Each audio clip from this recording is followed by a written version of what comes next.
The other issue that I need clarity on is there appears to be a discrepancy in the date that is of the environmental and legal report. The first page of the report shows the effective date as April 2014, while the second and the third pages show the effective date as March. Can you clarify that issue?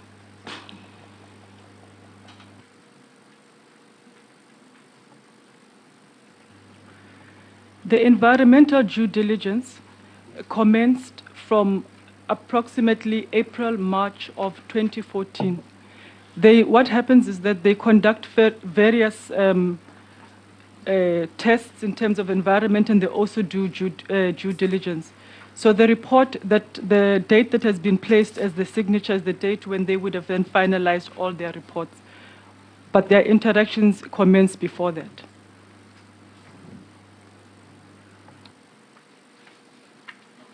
Back to the same question. Is that normal procedure? It is excuse me. It is normal procedure in terms of the environmental due diligence that it takes a significant amount of time, and then at the end, the date that they put is when they've signed and finished their due diligence. So yes.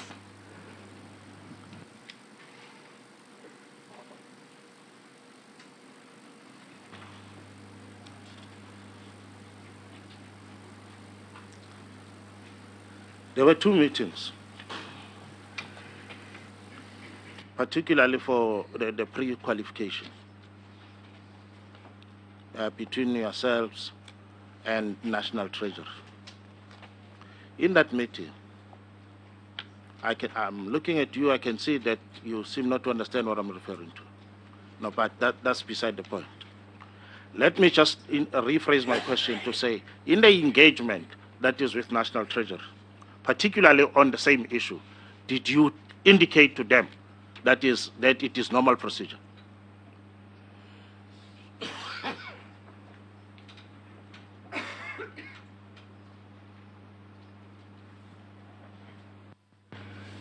Can I request clarity as to whether you're talking about the draft National Treasury report or you're talking about the PwC report? I'm talking about the I'm talking about the PwC report, because my understanding is there was a discussion that is between yourself and that is National Treasury, also on the findings, because Mr. Molifet indicated that you had a parallel process where PwC that conducted its own report and National Treasury conducted its own report. Obviously, before you could hand over, because that's what he said, he handed over the report that is to National Treasury. Am I correct? Is that what you indicate? Yes. I'm saying there was an engagement that is on the issues raised in the first report, the 48 issues, between yourself and National Treasury. Was there no engagement that is on those issues? Chair, if we can be given the exact area of the PwC report that talks about that. But there has been numerous engagements with the National Treasury. In fact, as a matter of record, the National Treasury made 11 written requests to us, and we responded in 20 letters and annexures that I have here that I can hand over if the committee wants them. But there were a lot of engagements. I just wanted clarity on exactly the engagements that you're referring to and which part of the PwC report they're in. No, I'll come back on that.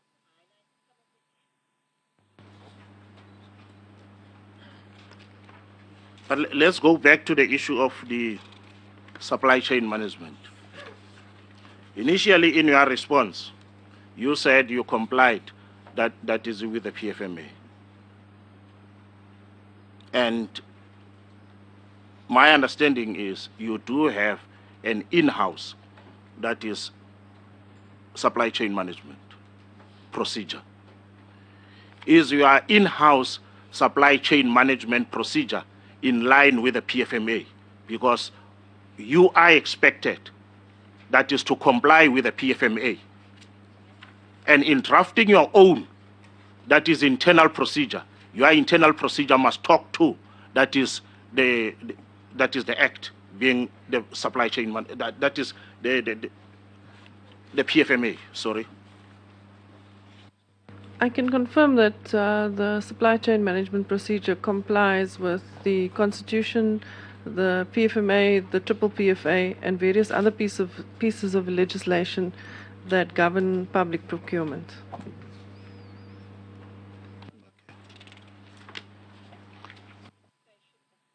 Now, Chair, thanks, I'll come back. Can All I right. allow other members to raise other questions? Okay. No, that's fine. Before we raise other matters, maybe let's, and I don't want that to be the focus, okay, comrades? If it is, well, maybe at the end, but it can't be right at the beginning. The substance and the focus will be the PwC report. Comrade, Chairperson of the board,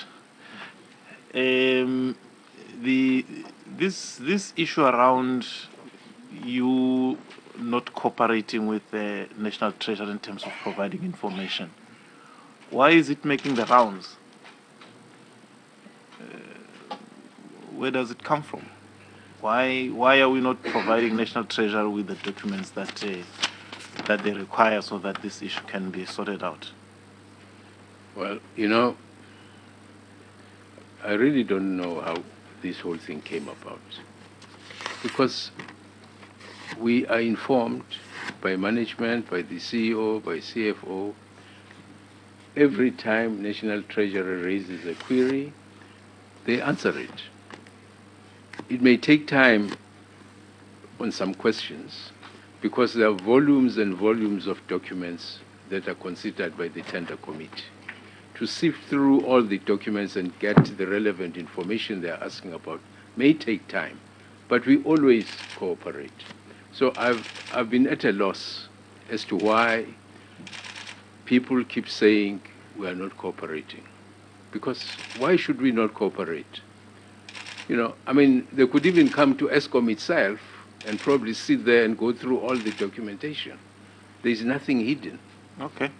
No, that's fine. If you Chair, can I make a follow-up on this? see, Because I will only allow Comrade Kekane this stage to make Yes. a follow-up. Others, let's deal with it last. Yeah. But our initial follow-ups must be on PwC so that we don't get sidetracked. Yes, Chairperson, Comrade. I appealed to one of your team members to focus on Tegeta. And the answer that I want, they must be based on Tegeta. Do you have evidence? Because you are saying you are cooperating with Eskom. Do you have evidence to prove that the request from Eskom was dealt with, that is by your team? From National Treasury was dealt with by your team. That's what I need. All I can say is, can they provide you with the letters from National Treasury and the responses that were sent to National Treasury? I think that will put this thing in final perspective, because there's been an exchange of information on Tegeta. Why was the prepayment made? Why was this done? And so on and so on. All those issues have been addressed. All right. Chair. No. I think the relevant people to talk is National Treasury, because if National Treasury says no, we have cooperation, then there is no point for us to raise anything. If they say there is no cooperation, still it is not so much what we say than what Eskom says and how we have that smoothed out. National Treasury, can you confirm that indeed you get the necessary cooperation from Eskom in relation to these investigations? Thank you, Chair. From the period we requested documents, obviously there were delays from Eskom until we issued the first draft report on the 12th of April 2016, which we wanted the response in May 2016. Unfortunately, those delays, they were spread between National Treasury and Eskom, but finally we received the response on the 30th of August 2016. From there, we exchanged documents. You remember when we came here in November, you wanted us to present the report early January or February, but unfortunately it couldn't happen because we were exchanging documents. And from January to now, we were exchanging documents. There was no issue of saying they are not cooperating, unless if the member is confusing the issue of Transnet, the issue of SABC, where we haven't received documents even now. So with Eskom, there is no question of non-cooperation. Now, there's no issue of no cooperation. Okay, no, that's fine. Now, I'm not going. Ross, I'm not please. going to pursue this matter anymore, because we even gave you an instruction to write a letter, because that's the information that we received. That there's outstanding information from Eskom, and hence National Treasury cannot complete its report. But today, if National Treasury is saying they've got all the information that they requested from Eskom, it's fine. All right. Chairperson, for me, Ross, on a please, point of clarity, no, please. no, no, On a please. point of clarity. No, wait. You are going to get your opportunity to talk. But I want to say, comrades, I would want us to follow up on the questions that Comrade Kekane raised on PwC. That's what you're coming on. All right? Fine. Yes, Chairperson. Ross? Just on the PwC issues Sure. and the reports, I think for me to give clarity is the Can main I- question is No, can I just make a request, comrades, that if you don't have a question, at least let it not be more than 3 questions. Please, let it not be more than 3 Yes. questions, and then we'll make rounds so that others can also have space. Yes, Firstly, Ross? as Comrade Kekane has said, he was concerned with regards to Eskom Tegeta, and in all 4 of the contracts, to my investigations that I've done, all 4 of the contracts constitute no competitive bidding, and it is an unsolicited bid that was provided. And in terms of the legality of the contract, that puts the whole contract for me in a questionable situation. And you have to provide us the answer today whether that contract is a valid contract or not, and whether you have, in terms of the PFMA, engaged in competitive bidding in all the contracts. And the question is why did, and the information is that there were no competitive bidding. And the question is why this preferential treatment to Tegeta? Why was Tegeta exonerated from following due process, due diligence in this regard? Now, secondly, also the question with regards to what you're driving towards is the review of the contracts. Now, my question would be, if you want to review an unlawful contracts, certainly that cannot be right. What would your proposals be in this regard? Let me take you through why I'm saying there were non-compliance also in terms of the contract, and this is the point. Non-compliance in terms of pre-certified stockpiles, non-compliance with regards to coal quality parameters comply with the quality specifications, and did management comply to all these requirements? Now, certainly if we coming to the board and the oversight role of the board, Chairperson, as my second question, as the executive authority, certainly the board had an oversight role when the report of PricewaterhouseCoopers 2015 report. Did you take note of the report, and what was the actions that you've taken in this regard to take some actions in terms of your oversight responsibility? Let me just then also say, I have it here. You see, in terms of the oversight responsibility on the medium-term procurement, a divisional executive was given powers to give effect to the mandate. But the PED continued with the mandate of the Board of Directors to enter into contracts in excess of 3 billion each, committing Eskom for over 10 years or more with a single signing authority.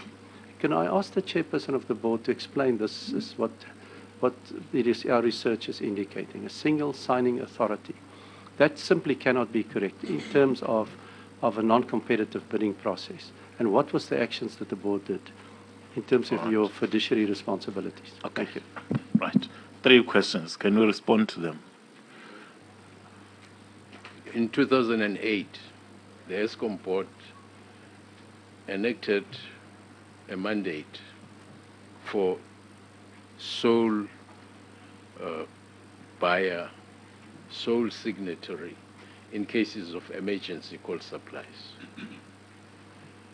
There was no competitive bidding in instances where there was immediate need or Just a minute. emergency. Oh, sorry. Oh, sorry. Okay. All right. So there was non-competitive bidding has been the hallmark of Eskom in terms of short-term contracts, sanctioned by the board 2008. Now, arising from all these evaluations, we changed that.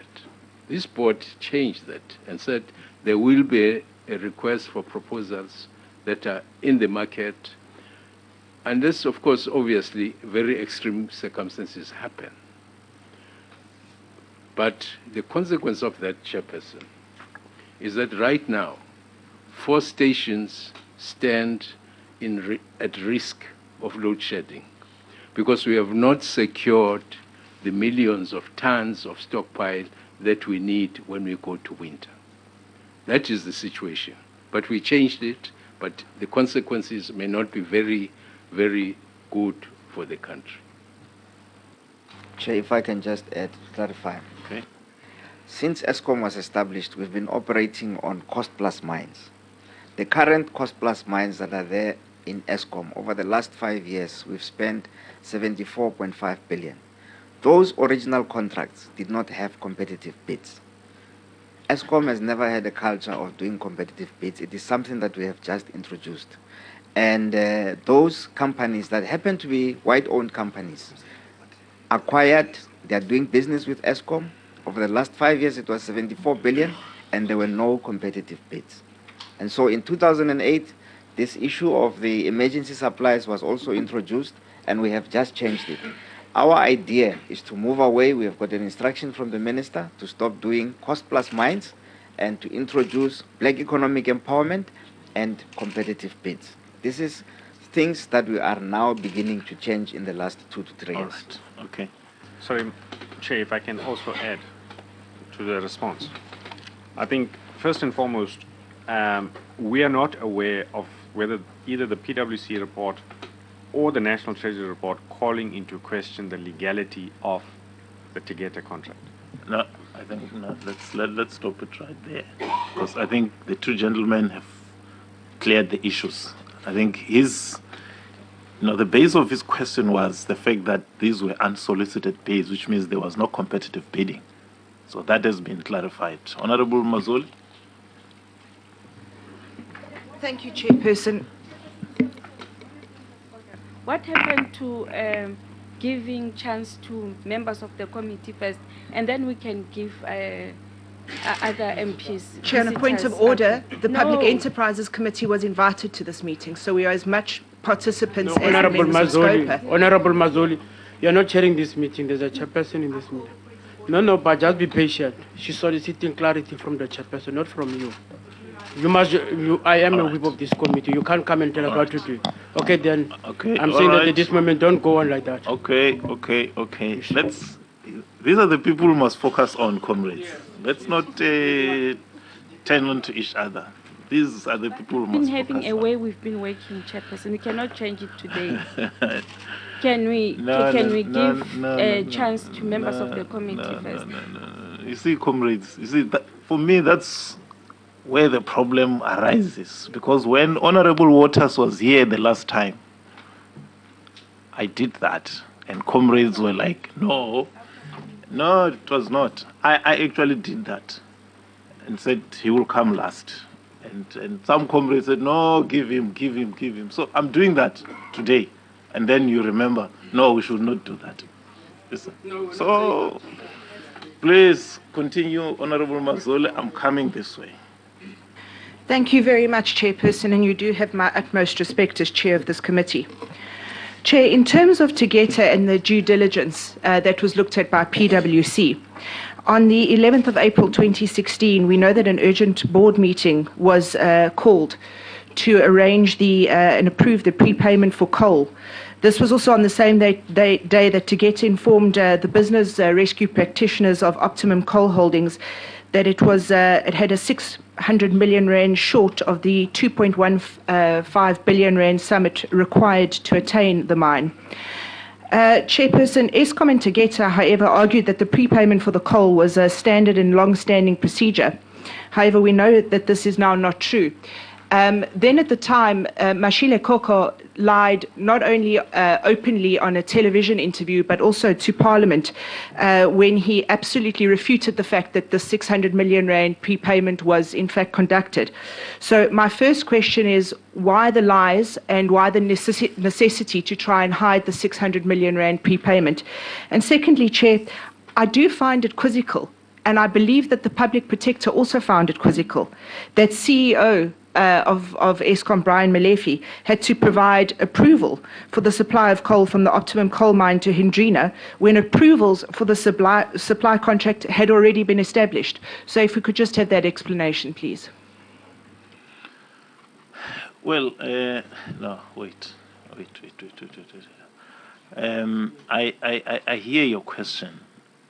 Maybe if we could pack it, and because it comes after the two reports that we dealt with, but it is relevant. It is relevant. It's a relevant question. That's why I'm saying maybe let's pack it, and then maybe when we're done, it is part of those questions that, if related, can be responded to. But the reports we're dealing with, it's the November 2016 report. So the issues. And in relation to the Tegeta Brakfontein, is it Brakfontein? Yeah, Brakfontein mine. So any other related issues outside that narrowly, maybe let's put it as second phase. So I would say let's pack it. I'm sure Eskom does have an answer and they wanted to quickly respond to it, but I want us to focus on this first. And once we're done with this, and we have time, then maybe we can. Hlengwa? Chairperson, thank you very much. I'm going to just want to raise this. I know that the issue of documents has been quote unquote put to rest, but I do wish to draw your attention, Chair, to the report 26 November 2015 of PwC.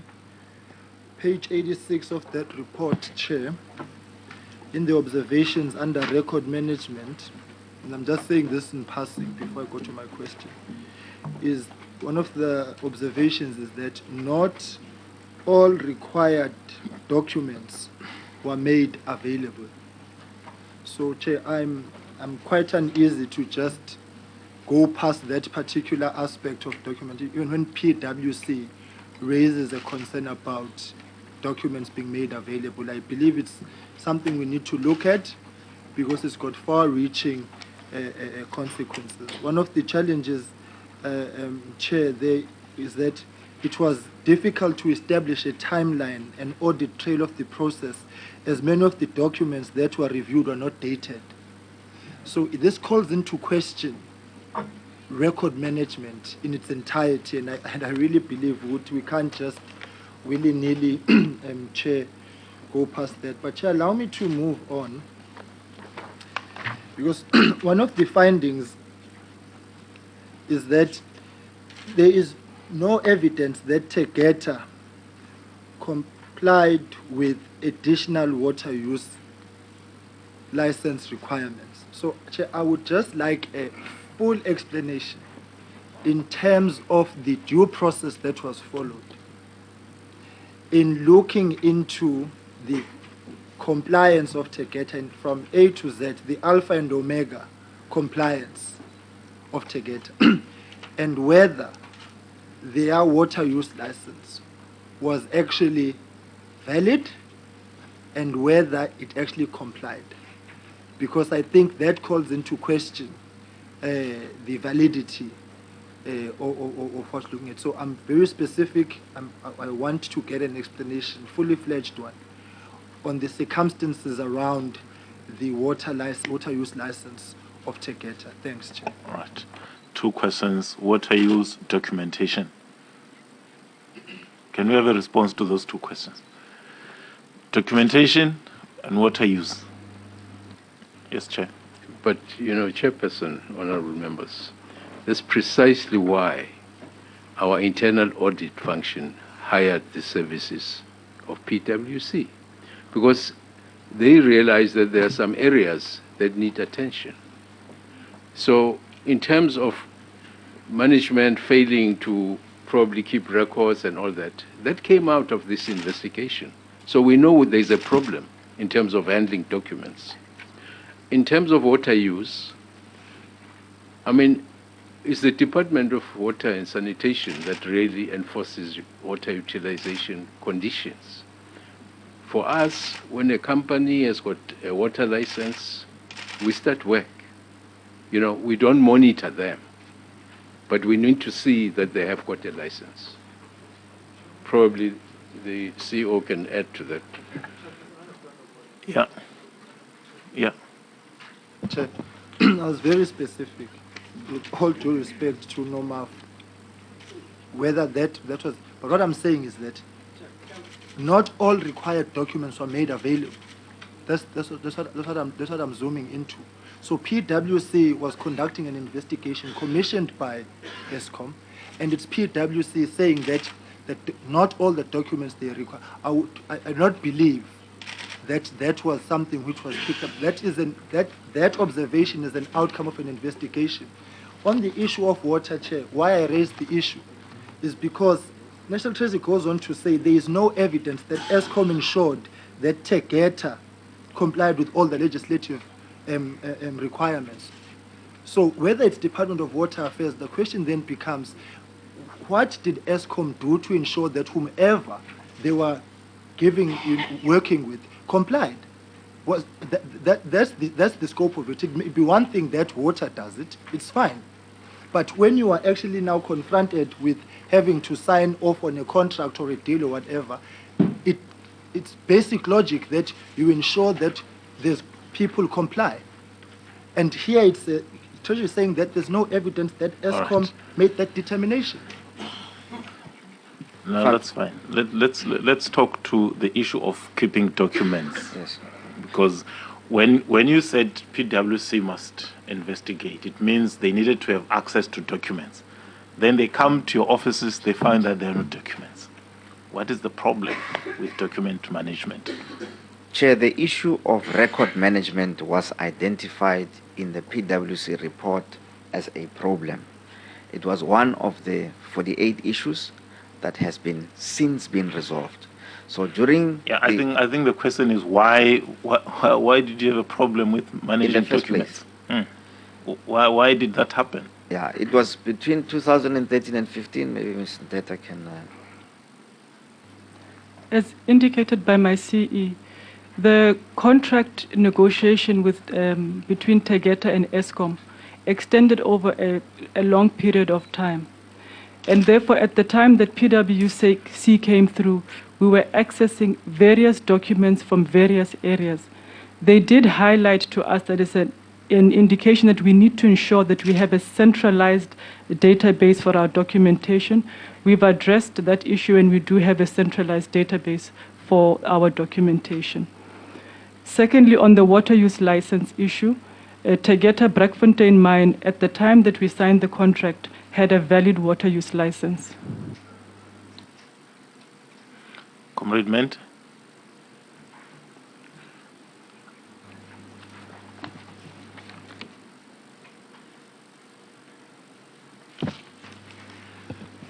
Thank you, Chair. Chairperson, I want to follow up from where Hlengwa left off in terms of documentation. When you look at the report of 26 November of the one of PwC on various areas where they should have considered before signing the contract, page 35. It shows there was environmental and legal requirements, and it lists everything. Then you go to health and safety requirements. No information was provided. You go to technical requirements. It stipulates there that furthermore, The report does not indicate who the author is, and neither is it dated or signed. So the findings of PwC are saying some of health elements were never done prior to the signing of the contract. And you are saying they were done. Yet PwC says they were non-existing. I find it very hard to believe. How do you sign a contract without conducting all elements that you have to consider and conduct a proper investigation and have proper documentation and certificates of health and safety and requirements, technical requirements, water? How did you sign a contract without considering those? That's my first question. And then on page 36, it shows us that contracting, under the subheading contracting, a coal supply agreement herein referred to as the contract was signed on the 26th of March 2013. Yet the letter that comes from Eskom, which is on our file, is page 337. It shows paragraph 13.1.2. One of the requirements for entering into a coal supply agreement with Eskom is the submission of a valid water use license. At the conclusion of the CSA with the supplier in March 2015, the supplier had a water use license issued 22 December 2014. Contract signed 2013. How does it happen?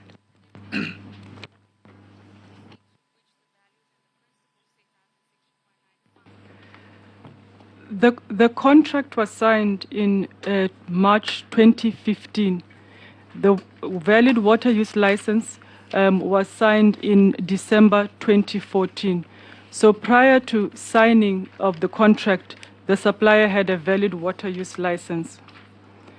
With regards to the elements on the health and safety requirements and the environment, etc., and the technical assessments. The technical assessments were done, as indicated, it is part of our due diligence that was conducted from 2013 until the signing of the contract.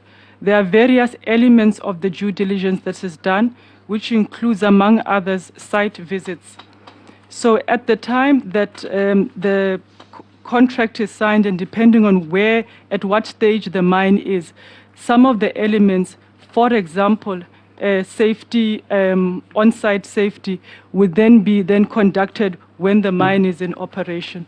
So it's the points coming out of the PwC are a result in indicating that you have done various things from the due diligences, site visits, etc.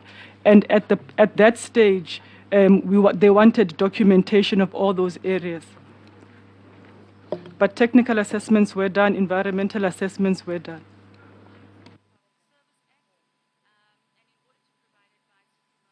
All right, Comrade Vincent. Thank you, Chair.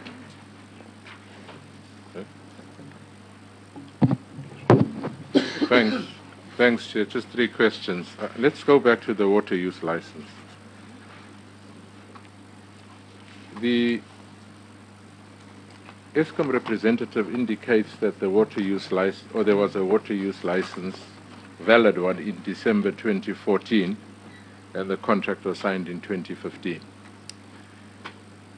However, there's a letter written by the acting provincial head of Mpumalanga, 2016. Conclusion. It can be concluded that Tegeta Resources and Exploration, Pty Limited, does not comply with some of the conditions of a water use license. This is in 2016. Now, can somebody explain to me, how do you have a valid water use license if you've not complied? And this is signed by the department in 2016. I'm not understanding this, that in 2014 we can claim that we've got a valid water use license. And yet in 2016, the department that is responsible for giving those licenses says, in its conclusion,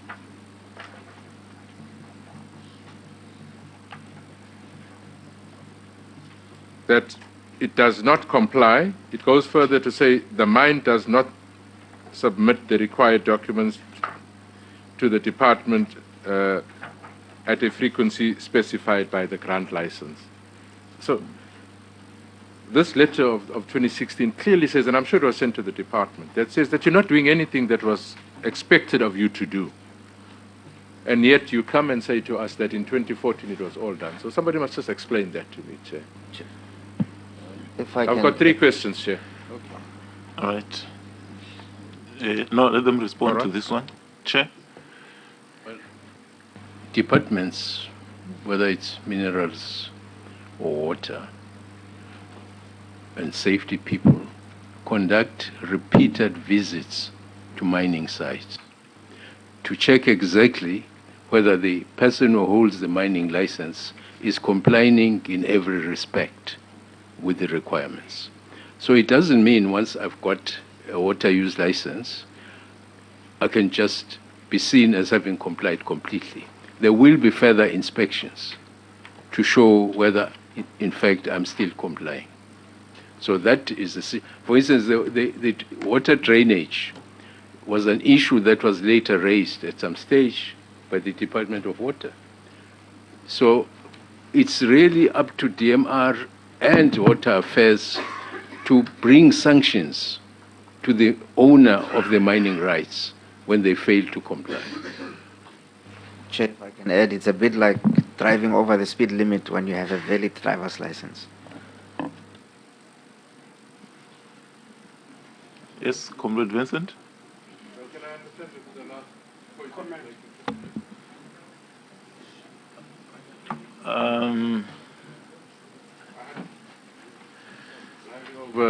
I'm not sure. I understand what the chairperson is saying. I'm not sure how you are adding to that it's like driving over the speed limit with a license. It doesn't make it right, Mr. Molife. It doesn't make it right. And if the policeman doesn't give you a ticket for it at Joburg Metro, Parliament will give you a ticket for it. You can't come here and say it's like driving without a license and expect Scopa to accept that. And that's why I'm saying I can hear what Mr. or the chairperson is saying. But this other statement, in fact, muddies the water. All right. Let's Chair, I would wish to unreservedly apologize. Right. Let me go to the second question. Second question.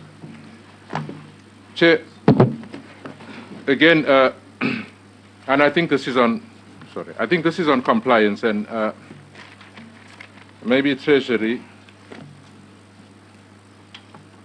will have to come in here if what they are saying to us is not true. And it was raised by the Honorable Kekana and responded to. When somebody asked the question why Tegeta was given this contract, although it was not on the suppliers list, and it was responded to that the minister or somebody decided scrap the suppliers list and do everything from scratch. Somebody responded, or was I understanding it incorrectly? Did I understand it incorrectly? Okay, then let me ask the question. If that was incorrect, I withdraw. Why was Tegeta given a contract when it was not on the supplier pre-qualification list? Because I understood when Kekana asked that question that that was somehow done away with. Why were they given if they were not on the suppliers list? If that could be the first question, Chair. Or let me put the whole question. I'm asking that question specifically because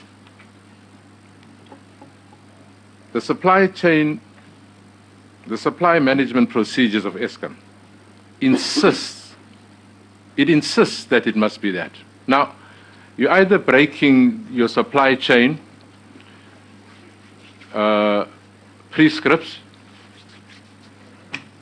or you change the rules without changing the prescripts. Which one is the correct one? Because you can't change it as you go along. Chair. It also says, and this is just the second point that I'm making, I'm talking about compliance or the lack thereof. So the one is if that's what the recommendation says in terms of who can do business, why didn't you? The second one is, I never understood, and I'm not sure why Honorable Kekana didn't pursue it further. When the question was asked about whether those that were involved in the negotiations and throughout the process declared their interest. And if I understood it correctly, it was at the time you were not supposed to declare interest. I've never heard such before in my life. I've never ever heard before that you can, in any organization, that you can be party to a contract without declaring your interest. It's always been that you must recuse yourself. Somebody said it was not necessary. But the procedure of Eskom requires that you do it. The procedure of Eskom requires that you do it.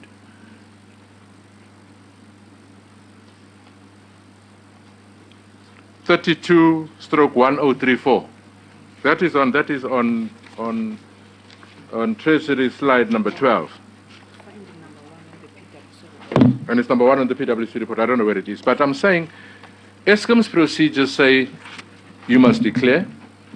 Eskom's procedures say you must be on the supply preference or pre-qualifications. None of that was complied with. Now I'm asking the question, how is it possible that you think you can do that and not get a qualification just from an audit report, never mind PwC? If you don't comply with prescripts, how do you think you're going to get an unqualified report? The third one, Chair, and my final one for this round.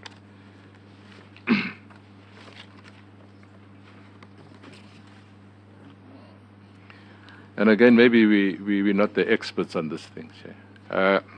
On slide number 18 of National Treasury, I think it is.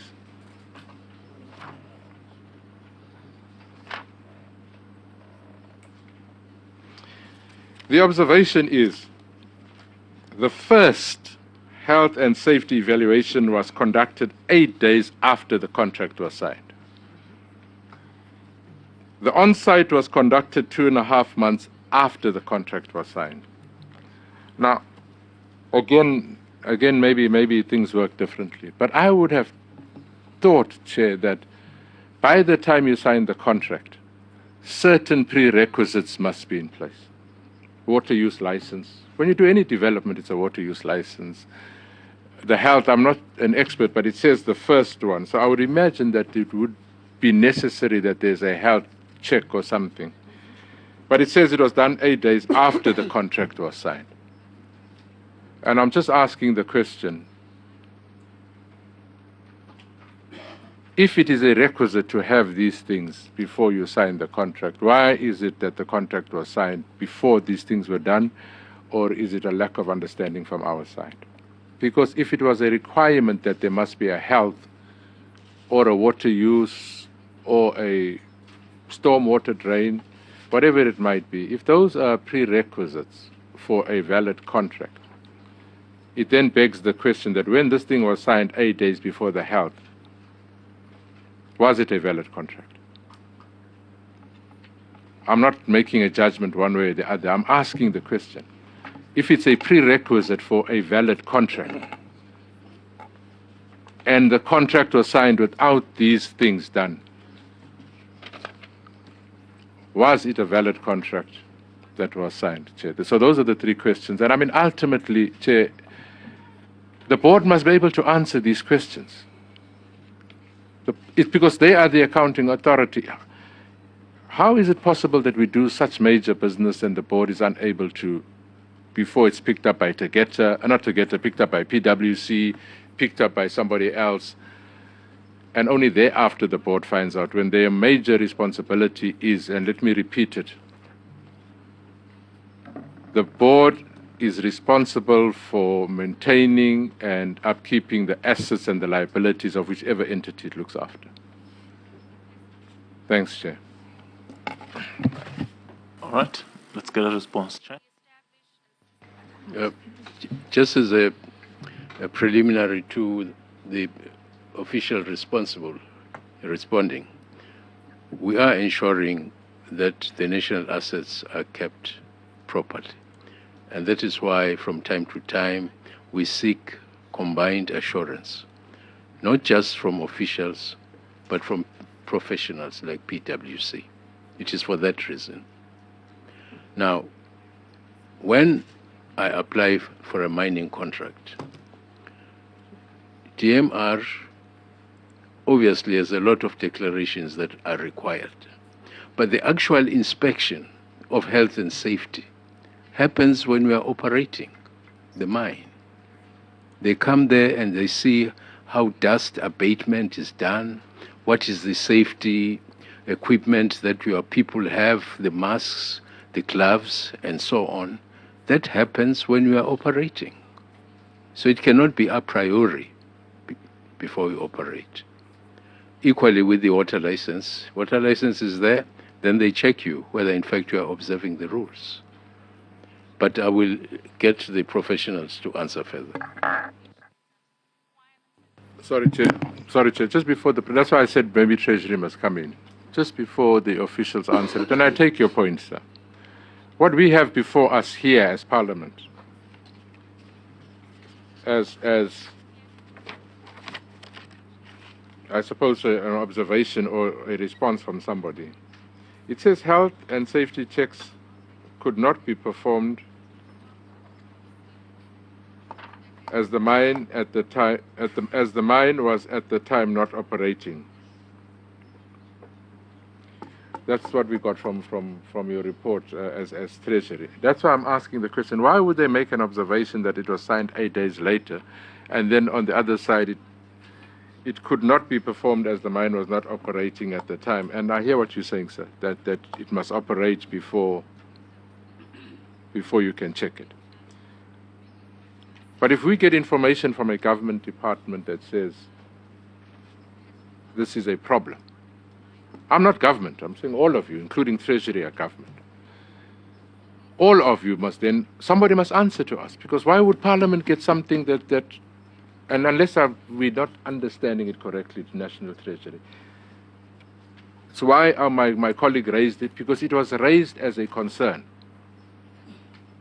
The board comes and says, well, it's not necessarily possible because you must wait for the board to be, or not the board, for the mine to be in operation. And it's a finding or an observation. So I'm asking the question, Chair, are we, what do you call it? Are we sensationalizing this thing because we're not getting proper information? Or what is happening? Because otherwise it would never have arisen that there was no health license. Yes, Chair. I would really beg the honourable member to understand that if there are no operations going on, then there is nothing to inspect. You know? Sure. All right. No, that's fine. Let's hear from National Treasury what their perspective is. Thanks. I don't know that Eskom should be having a file like this, which I don't know whether Ntombi gave them a file. I wanted to refer to page 192, which is 48 of the PwC report. Is it 48 or 38? 38, 192 in terms of the marking pen numbers. All right. 192. Yeah. Eskom should have a file so that we can refer to that one.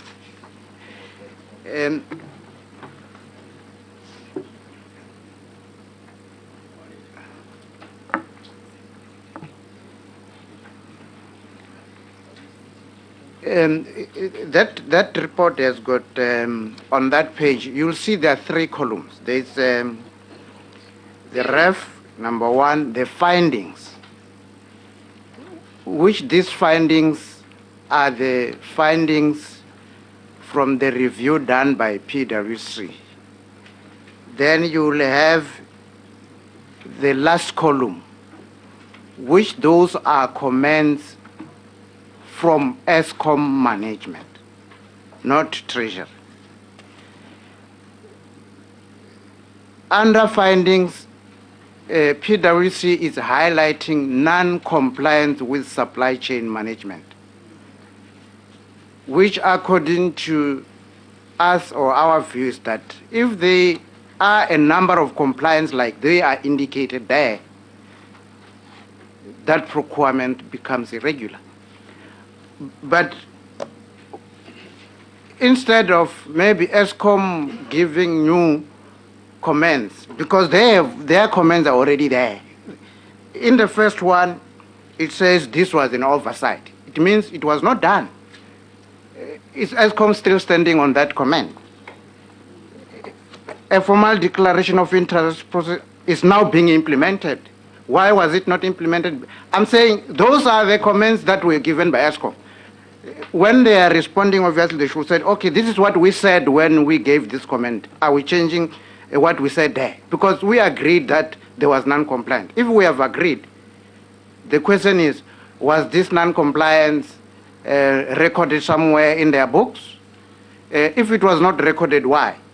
The same questions, for example, we asked them to the Auditor General and says, Auditor General, we have this PwC report. There are a lot of questions because Eskom agreed with this non-compliance. Why were these non-compliance not red flagged in the financial statements? Then the Auditor General called Sizwe Ntaluba Gobodo, and they met with them to say, but we see that these non-compliance are there in the report. Why are they not there in your audit? Sizwe Ntaluba also requested to meet with National Treasury, and we met with them. We asked them, did you see this PwC report with all these non-compliance that are here? When it says health and safety requirement, it's a prerequisite. It is a prerequisite. And even during the minutes of the pre-evaluation, Eskom officials themselves, they were saying, because this mine is not operating, you won't be able to do combustion tests. Even in their minutes, which are recorded there, they said, before you even start engaging or operating, the combustion test should have been done, this and this. But the issue is that because in all the minutes, Tegeta was saying, we are not operating the mine. Why should you excuse them because they were not operating the mine? It's not Eskom's problem. It was Tegeta's problem of not operating the mine. And they should have operated the mine before they could sign the contract because those were prerequisites. And they're there. You can read from the minutes or the pre-qualifications, which are Eskom's minutes. They were complaining to say this mine is not operating. In one of the minutes, they said, can you go and give us a sample? Because we need to check whether the 4 sim upper and the 4 sim lower, when they are combined, this will be relevant for Eskom. And then the Tegeta says, we are not the mine is not operating now. But they still signed the contract on the 10th of March. Before the mine could, that's why even the health and safety could not be done, because the mine was not operating. They should have allowed the mine to operate first, so that they can fulfill the other requirements before. All right. Okay, Tim? Thank you, Chair.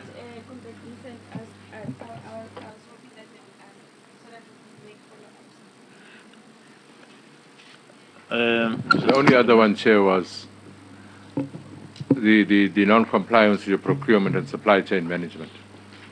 The declaration, I still don't buy the declaration story. I don't know why. They haven't responded to the declaration story, and they've not answered the question of the very first one I asked, that on page number on page 12 of Treasury's report, which was that they were not on the suppliers list, although it's in their policy.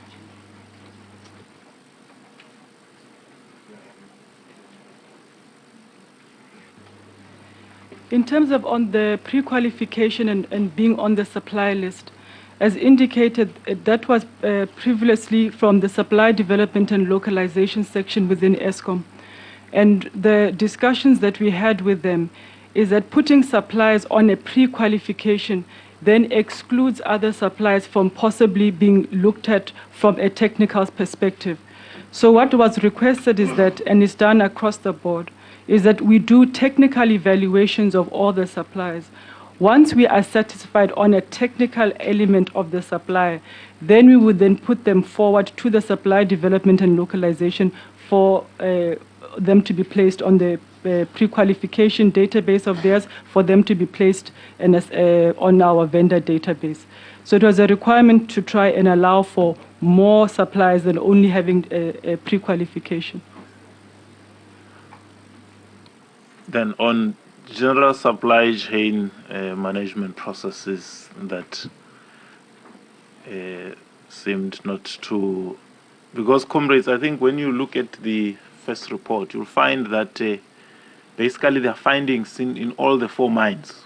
We may be talking about Tegeta, but even in the other 3 mines, if you go to page 177 to 179, 182 to 186, 188 to 189, you'll find all these findings that Comrade Vincent is talking about around issues of non-compliance with processes.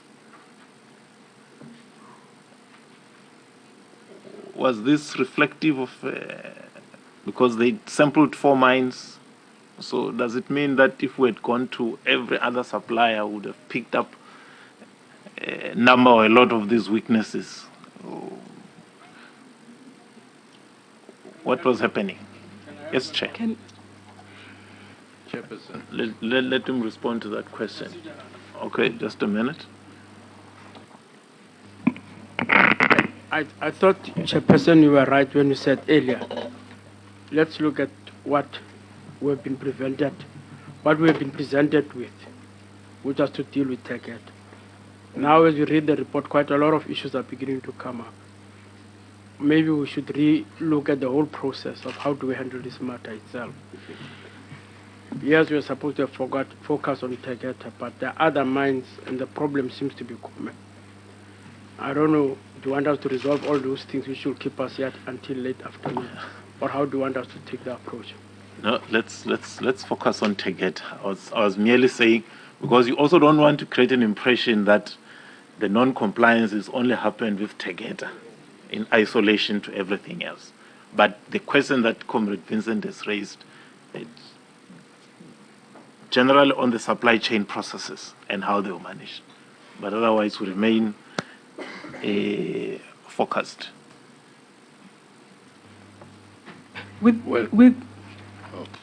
Okay. With regards to the supply chain processes and the audit that was conducted by PwC, correctly they sampled 4 suppliers, and I provide this context as the 4 suppliers came into the Eskom system from 2008. So over the period of at least the 10 years, there has also been a change in terms of our supply chain procedures, which was previously a 32188 and is now a 32134. So in the assessment that PwC utilized, they utilized some of the elements of the 1034, which is the current, on suppliers that predated that element. I thought you would just say, you know what, we were bad when it came to compliance, and this is what we've done to sort things out. Tim? Thank you, Chair. Finally. Chair, if you can just grant me a bit of license. Are you familiar with, either yourself or your operations manager there, are you familiar with Treasury Note 11 of 2008?